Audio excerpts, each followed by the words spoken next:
রাহুল এবং মীরা একই বিশ্ববিদ্যালয়ে পড়াশোনা করতেন। রাহুল ছিল সাহিত্যে আগ্রহী আর মীরা পড়ত জীববিজ্ঞানে। প্রথম দেখা হয়েছিল লাইব্রেরিতে। রাহুল তার প্রিয় বই খুঁজছিল আর মীরা তার পাশে দাঁড়িয়ে একই বইটি নেড়েচেড়ে দেখছিল।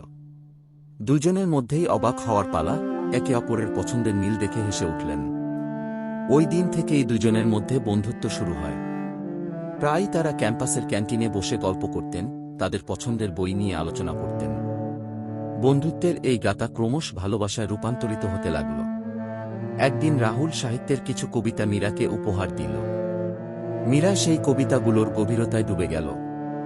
দুজনের সম্পর্ক আরও মজবুত হল। তারা স্বপ্ন দেখলেন ভবিষ্যতে একসাথে পথ চলার। বিশ্ববিদ্যালয় শেষ হওয়ার পর রাহুল সাহিত্যে নিজেকে প্রতিষ্ঠিত করল আর মীরা গবেষণায়।